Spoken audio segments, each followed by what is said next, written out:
Dear church, let's talk about preacher burnout with David Deffenbaugh.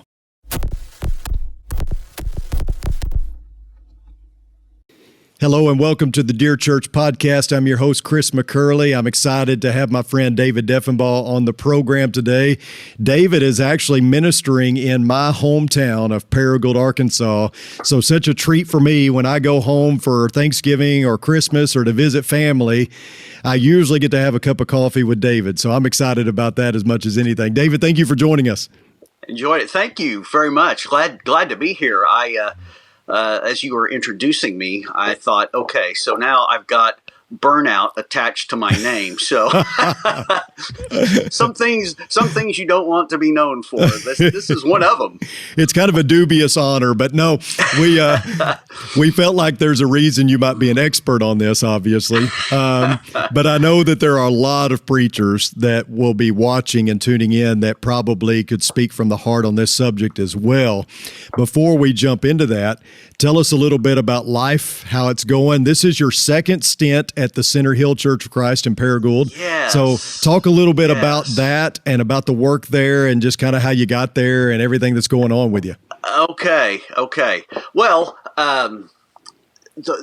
things are going very well for us. Great. I look back over the past several years and think about where I am now, just personally, emotionally, spiritually, and all of those things. And I'm rather amazed at what God has been able to work out to bring healing into my own life and my own ministry.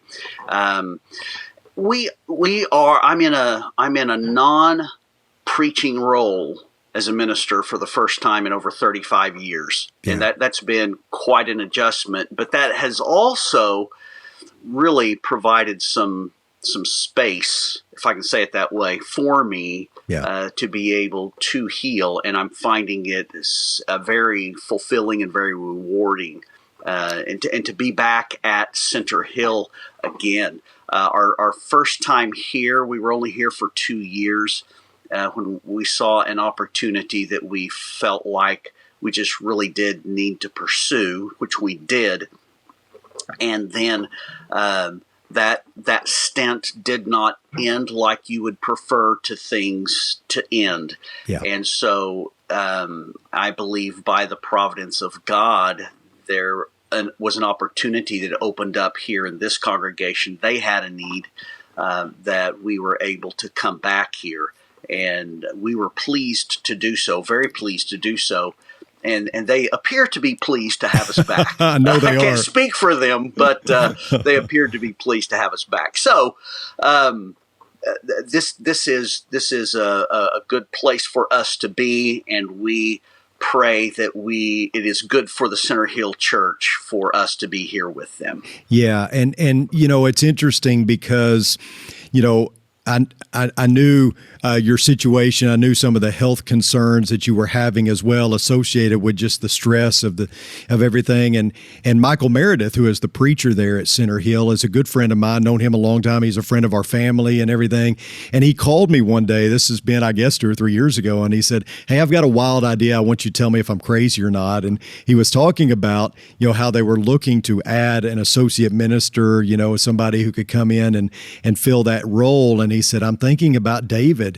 And he said, "Do you think that could work?" and all that. And I said, "Listen, if it could work anywhere, it could work with you two guys because of y'all's personality and everything." And it really has. I mean, you guys are really dynamic together, and that's fantastic. And I appreciate it so much. There's not many current preachers in a job that would say, "Let's bring the old guy back, the guy that used to be the preacher here. Let's bring him back and put him in the position that's like an associate role." And sure, that'll all work out fine, but it did. Well, I tell you what, it really does speak volumes about Michael Meredith. Yeah. He is top-notch fella. Yeah. And I don't think you can't say this exactly, but there doesn't appear to be an ounce of ego in him. Yeah. And so he has proven to be such a great co-worker here. And I feel like we have meshed exceedingly well. And they would invite me back in those intervening years to speak on a summer series.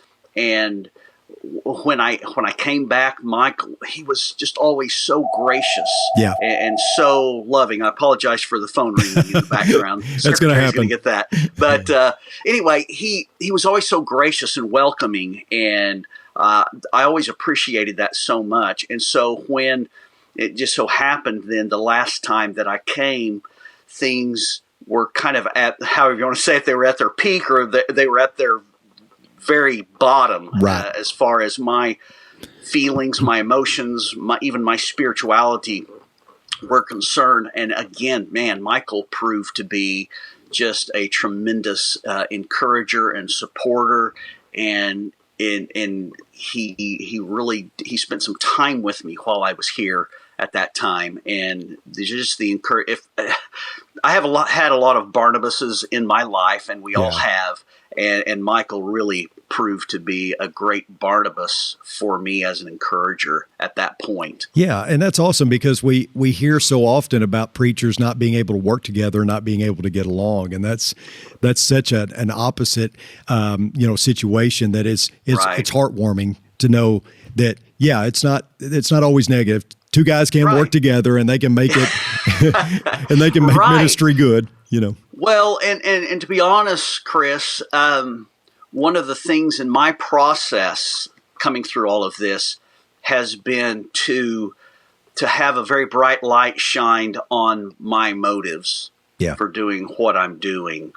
And, when you're doing something that is good, by definition it's good, proclaim the gospel is good, to be doing something that is receiving the affirmation and even the accolades of your peers and the people you're serving and others who, for whatever reason, are aware of what's going on in your life. It is so easy to never want to stop or have to stop and really ask the hard questions. Okay, why am I doing this? Yeah. And this has really been something that has happened in a lot of ways. And one of the ways, I remember now why I kind of went down this path. But I remember talking to a friend who had been at a sizable congregation east of the Mississippi, and he left that pulpit and took a youth minister's position. And so I called him and just wanted to talk to him about his experience with that. And one of the things that he said that has proven so true is that he said, David, it will test your humility. Yeah. And it shocked me in an embarrassing way, the number of times where my humility was put to the test because I was not the pulpit guy. Yeah. I was not the go-to guy anymore. Right. Michael's in that role. And so, okay, why am I having these feelings? Mm-hmm. And they're not pretty. They're ugly. Right. And you hate to see those kinds of emotions in yourself, things that you would never want to let others see in you. Precisely, but yeah. It did. I mean, it really did test my humility, and it continues to do so. That continues to need to be tested in me. Another way this happened was in considering this particular role. We were leaving Oklahoma City, and there were other opportunities for us that were presented to us, and two of them were to remain in the pulpit as the pulpit guy. Mm-hmm. And so, there was a part of me that just said, okay, you're a preacher, you're a pulpit preacher. You've got to continue in that role. And this conversation that I had with Tanya, my wife, is, I am the son of a preacher. Yes. I come from a preaching family. Yes. My uncle was a preacher. His whole adult life, he was a preacher. And I was right in that mold. that's it was a family thing, even and all the other things it was. And so I had to ask myself the question, David, are you preaching? Is part of why you're preaching to be acceptable to your family?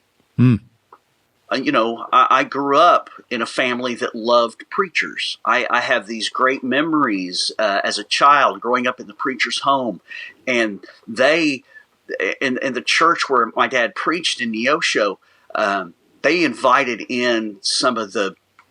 I mean, I can't imagine. I can't believe I got to hear these guys preach. Not that I knew to appreciate them at the time, but we had in Hugo McCord and Guyan Woods and Wendell Winkler and V.P. Black, and you just go on, C.E. McGoy, and you just go on and on down that line. Yeah. And there was no doubt in my mind that preachers were revered. Yeah. They were loved, they were admired, they were appreciated. And so it caused me to then, coming back to the present, okay, David, why are you doing this? Are you doing this to receive those accolades, to be respected and admired? Are you, I asked myself the question, are you doing this so your dad will be proud of you? Yeah. So, this whole experience, you examined your motives, has forced me to look at my motives and to seriously examine them and to question. And, honestly, Chris, I'm not proud of what I know at least a part of my motives have been. Yeah. Bringing me up to this point in time in my life. Yeah. And it took some pretty major events in my life to force that to happen. Yeah. But now, don't ever want to go through something like that again. But now, I'm glad that it's happened. Yeah, and we're intentionally being vague and speaking in general terms. We never want to shine a bad light on the church or Right. throw the church under the bus. But I do want to kind of talk a little bit about what led you to this point, like we already have, but also the fact that we talk about burnout and sometimes the advice is, you pull yourself up by the bootstraps and you keep plugging because ministry's hard, and look at Paul and what he endured, and you hadn't endured that much. But there is a side of this that goes deeper, because if it's just about, hey, the workload's getting too much and, I get tired of preaching every Sunday, that's one thing. But, there are some real difficulties and struggles that preachers deal with. And in your case, it was affecting your health. I know you real well. I preached where your uncle was at in Cassville, Missouri, and we became friends because I essentially kind of took his role as he retired, and we were dear friends, Wayne and I.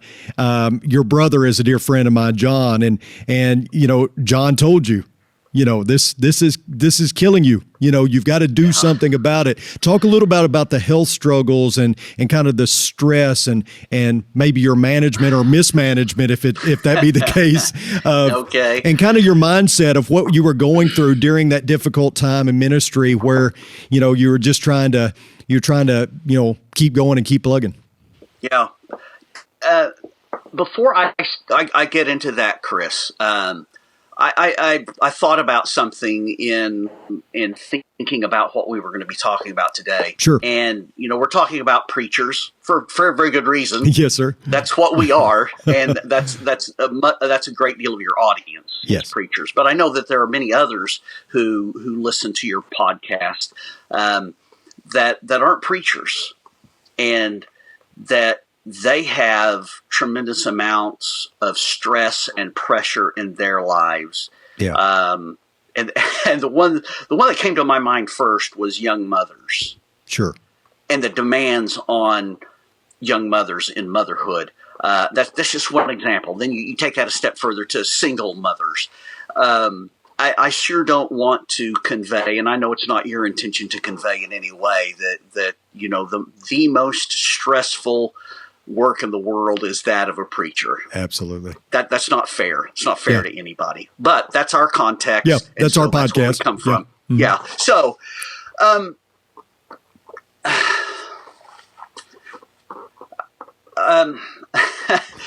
how to even approach this exactly. Yeah. I stepped into a pulpit role that was a desirable position.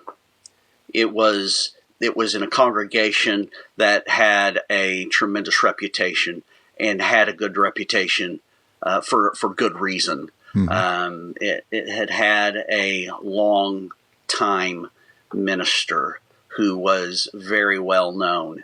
And so, as you think about this, it was a coveted pulpit. Yeah. We don't like to speak in those terms. No, I hear you though. But I mean, it's true. Let's be honest with ourselves. Sure. And so it was a coveted pulpit position. And so I stepped into that. I just kept thinking about the tremendous potential that was in this place for this congregation. It had a long and storied history. It had things in place that the opportunities were just seemingly unbelievable there. Sure. As to what could possibly happen here in this place. And so, I stepped into that place and that role. I did not two errors that I made. And one was to have too much confidence in my own abilities and my own staying power that I could just by nearly sheer force of will just keep driving to make things happen. The other mistake I made was not giving sufficient place to the fact that this was a church that had been built by this effective preacher, and it very much, by definition, I mean, this is just how it is. This is not a statement of right or wrong. This is just how it is, that they very much had taken on the personality of this individual. Yeah. And it in so many ways and to such a great extent was what it was because of him and his work there. And that cannot be ignored. I mean, you think about any preacher who is going to be stepping into a pulpit where the predecessor has been long-term and well-loved. Mm-hmm. That's not an easy thing. I remember running into a man who is, I consider him a friend, but he's a longtime personal friend of my dad's, a longtime preacher. And so the first time I saw him after stepping into this pulpit position, he referred to me as the sacrificial lamb. Oh, wow. So you're going to be the sacrifice, that's going to have to deal with all of this. And then the next guy that comes in, he'll probably have the better time of it. You want to be the guy after the guy.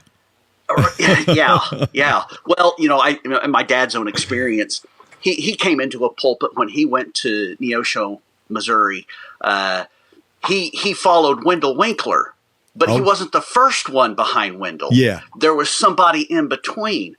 A very good man, a very good preacher. Yeah. Did a lot of good for the kingdom, but he wasn't there very long. Right. And that's not anybody's fault. It's a difficult thing. And I think we've got some men doing some great work in the Brotherhood right now in interim ministry.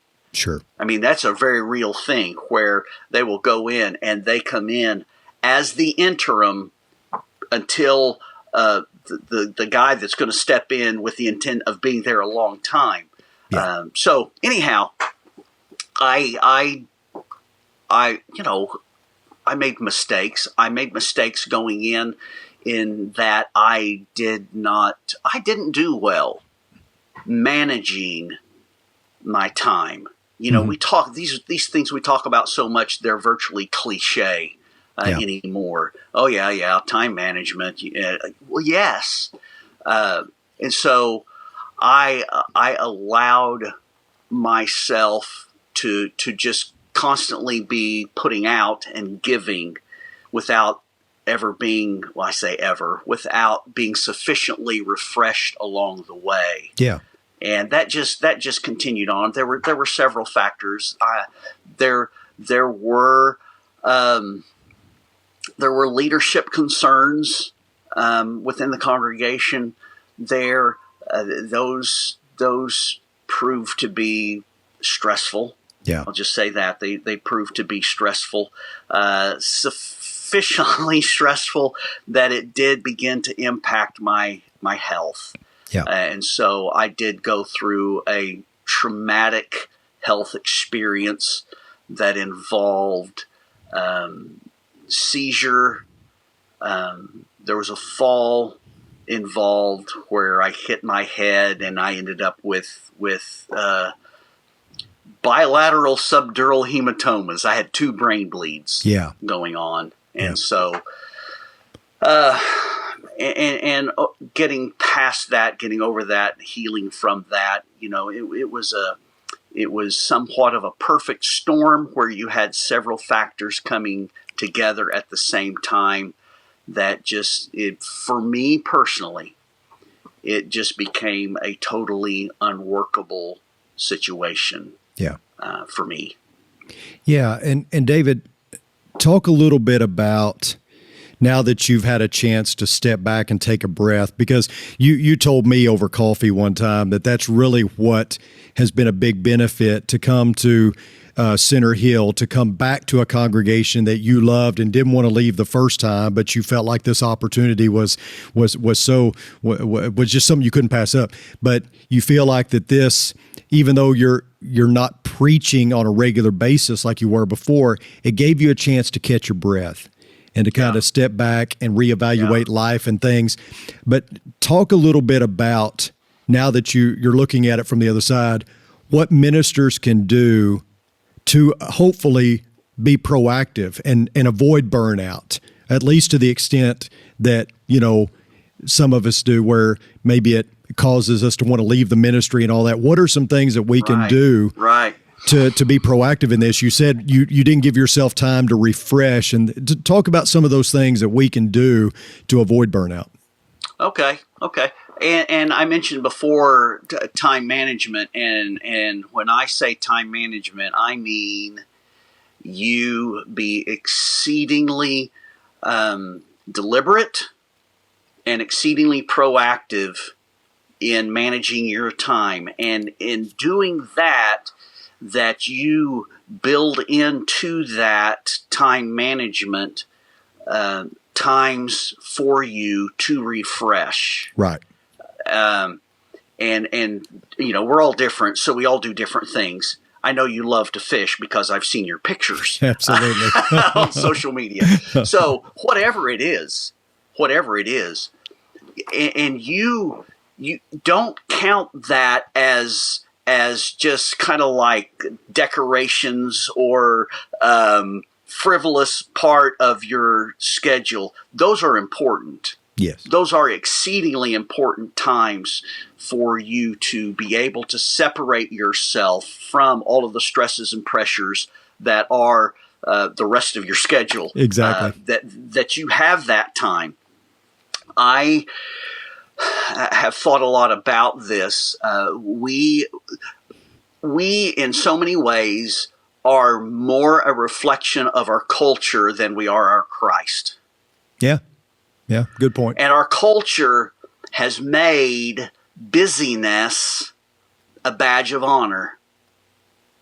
And we like for people to look at us and say, well, there's a very busy man. Now, I'm not in any way suggesting slothfulness or laziness or anything like that. Right. But it is to the point where if our schedules are not filled to the max with all kinds of things, and most of those things are urgent things, and there's a difference between urgent and important.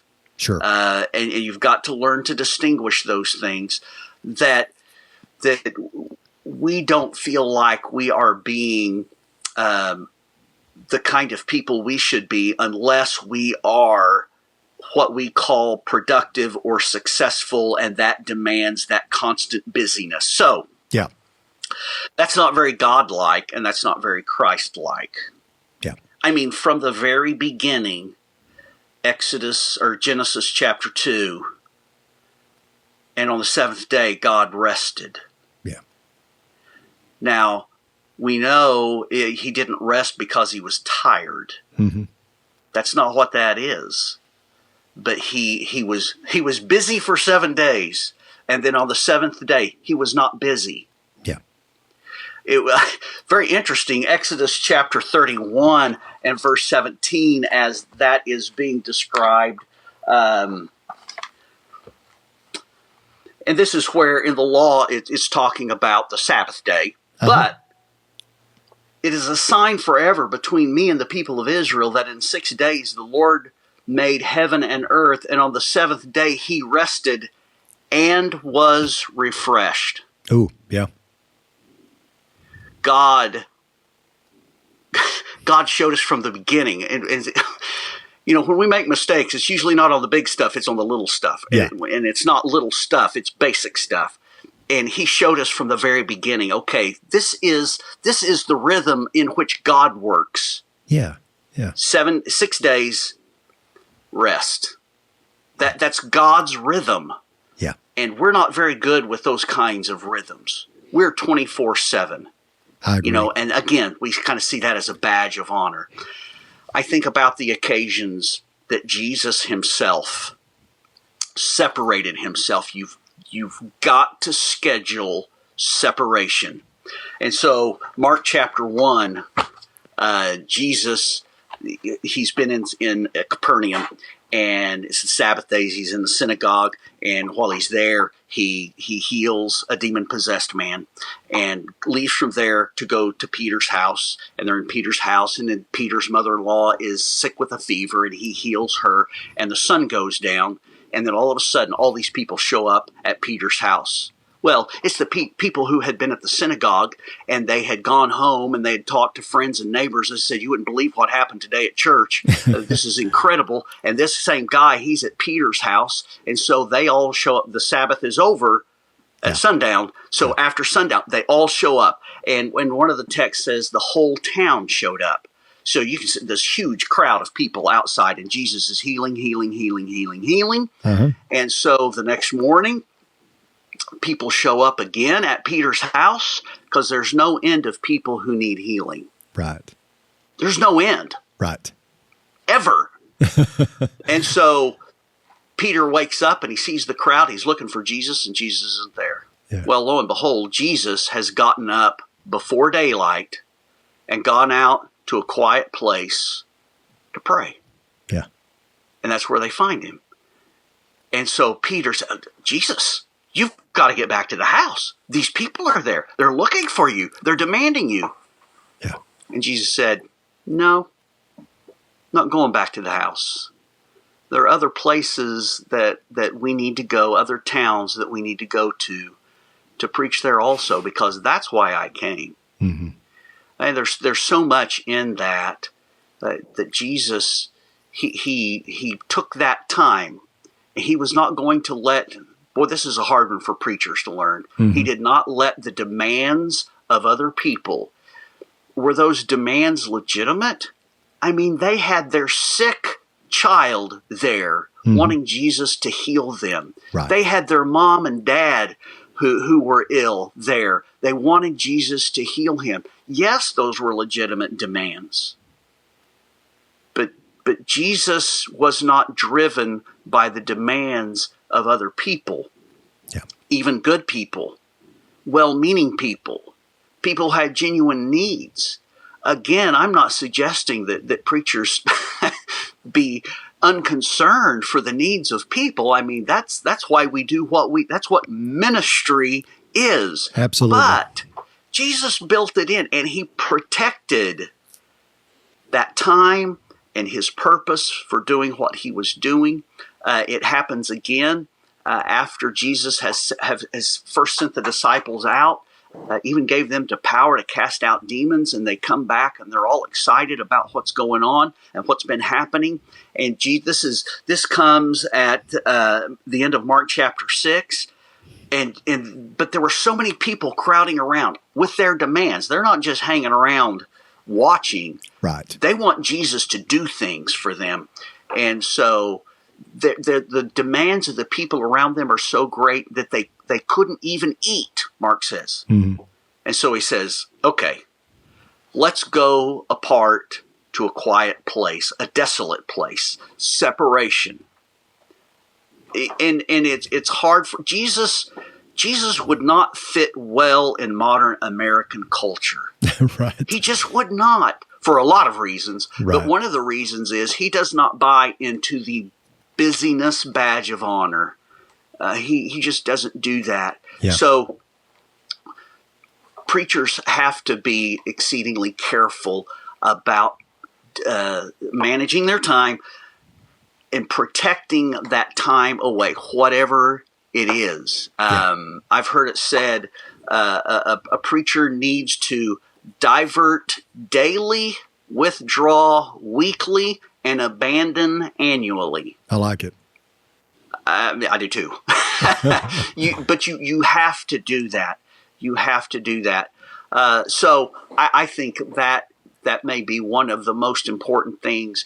I think also it becomes incredibly important for the preacher to continue to invest in his family. Yeah. And family takes time. Being a husband takes time. Being a parent takes time.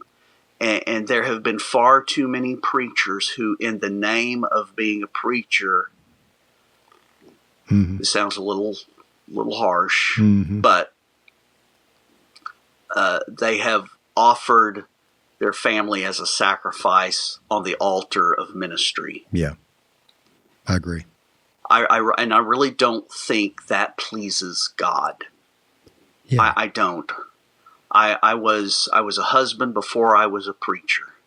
And I had every intention before I ever became a preacher to be a dad. Yeah. And that takes our time. And so we have to invest in that. And I'll tell you why that is so, well, it's important because that's just how it is. That's the reality and the truth of it. But you find yourself in a position, as I found myself, and I was stripped down to the bare bones, emotionally, spiritually, psychologically. And so what I had in that moment, is I had my wife, right, and I have told her many times since then, Tanya, you saved my life. Yeah. And you find yourself in a position where you are absolutely relying on other people. I mean, you just can't make it through that day without these people. Yeah. And so that's why the investment in them repeatedly and continually as you go through these things is so very important. Number one, they have to have it. Yeah. They have to be your priority. And so the time spent, I remember when our daughter, our oldest, was in high school and she was running track, and she came to me one day and she said, you know, Dad, you haven't been to a track meet yet to watch me run. Yeah. I mean, she called me out and I needed called out. Yeah. And I guarantee you, I did not miss another one. Yeah. Chris, I've watched you. I know when your son when Zane was playing soccer, and I got the feeling that you were at every match that you possibly could be. And I also know that you adjusted your schedule, your personal schedule, to allow that to happen. Yeah. You did some things there to make that happen. And I think that's exactly the thing that's got to happen. Yeah. You've got to make those investments. You have to find people who are your confidants.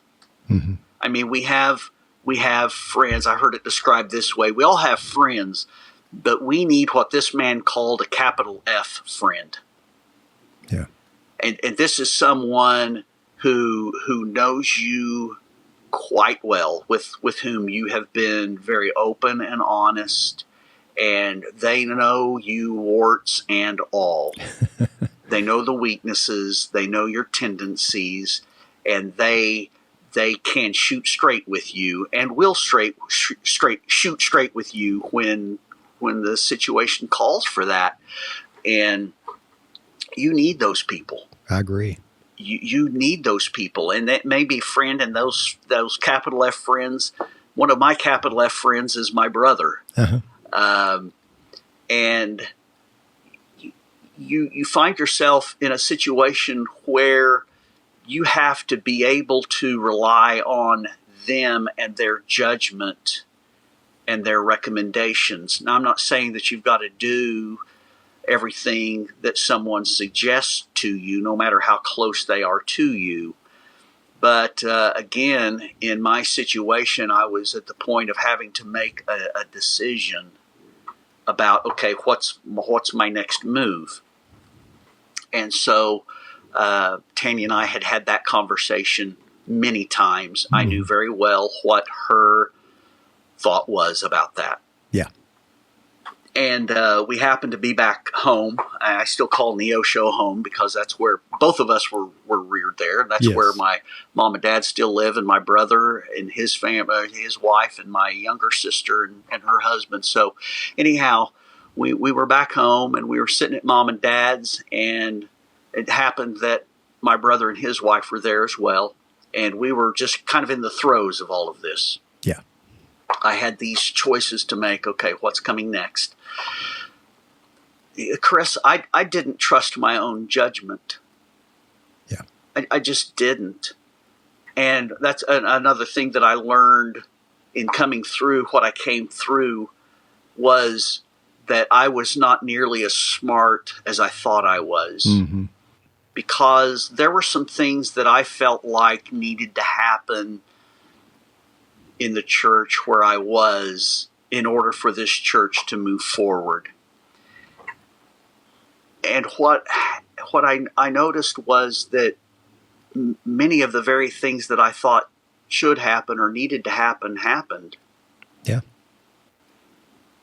And it did not improve. It did not get better. And in some instances, it got much worse. Yeah. And I said, David, you're an idiot.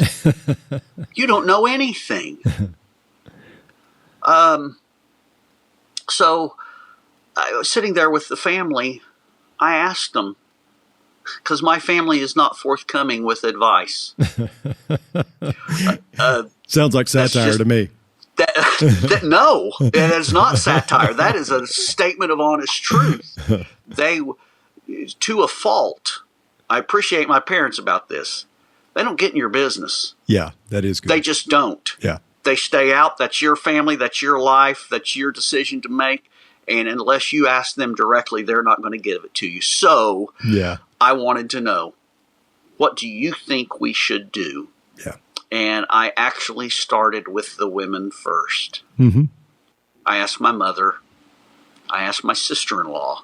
Mm-hmm. And I did that purposefully because I wanted to be sure. They have their own minds, and I know they have their own minds, but I did not want their suggestions to me to even have the hint of what my brother and my dad said. So I asked the women first, and then I asked my brother, and then I asked my dad. And every one of them said the same thing, which was exactly what Tanya had been telling me. Yeah. And honestly, Chris, was not the thing that I thought I wanted to do at that time. Mm-hmm. There was another option out there that I thought, but I said, David, listen to your people. Listen to them. Mm-hmm. And so my point in all of that is find those kind of people in your life that know you, that you've been open enough with, and that they can shoot very straight with you because they're seeing it from the outside and they see things that you don't see. Yeah. You're blinded, you're clouded by a lot of different things. So I think those become very important things. Oh, absolutely. In dealing with the ongoing stress and pressures of being a preacher. Yeah, very well stated. And, I'm certainly not an expert at this either. But one of the things two things that I've always tried to do, I've realized early on in coaching or in ministry, they're both kind of the same in that people will use you as much as you make yourself available to them, And so, and that's not a knock on people. People need you and you need them. But there has to be some boundaries. You have to kind of build some kind of, I wouldn't say a cage. That sounds pretty bad, but you do have to draw out and mark off some boundaries. And probably the most important word in a preacher's vocabulary is no.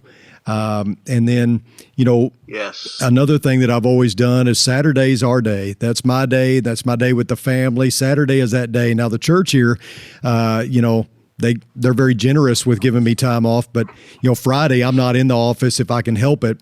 But you've always got other things to catch up on, but Saturday is my day. If there's not a funeral or a wedding or something extenuating, Saturday has always been my day. And I kind of laugh. I talked to a preacher friend of mine one time many years ago, and I said, "So, what's your day off?" "Oh, I don't get a day off." And I thought, well, I do, and I take Saturday, and I may lay around and watch football all day. But I don't think about church. I don't get into that. I've made some folks mad over the years when they've said, "Hey, can you do this on Saturday?" I can't. And I think that's been important for my, kind of sanity. But you made some really, really good points there that I think are just exceptional. And I want to close like this, though. I want to close with you. So you're speaking to someone that's considering leaving ministry because of the burnout. What do you tell them? What advice do you give? Well, number one, don't make that decision in the heat of the moment. Yeah. Dale Jenkins says don't quit on a Monday. So there you go. Yeah. Don't do that in the heat of the moment. Give yourself some time. And not just, give yourself some time, step away as much as you can, get some separation there, talk. Hopefully you have these kind of people in place already. Talk to people who aren't going to just say what they think you want them to say, but who are going to shoot straight with you. I've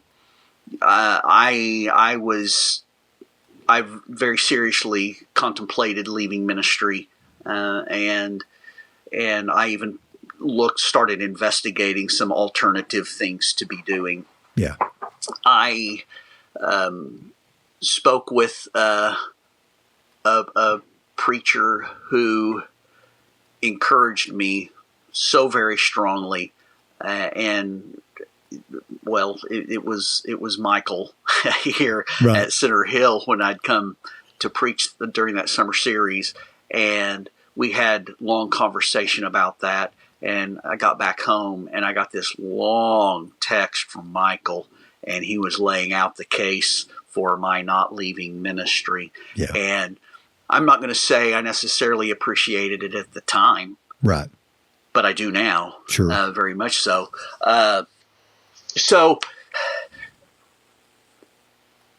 you want to consider some things. Like what ended up happening for me. And again, my situation is not, a blueprint for anybody else's situation at all. But what became true for me was stepping into a different kind of ministry role. Yeah. And very surprisingly to me, it has allowed some other aspects of my work to flourish that had never been able to before because of the demands of at least 2 sermons in one class, oftentimes 2 classes a week, plus everything else. There just was not physically time to do these other things. Well, now stepping into a role where I'm not preparing 2 sermons a week, Yeah. it's amazing.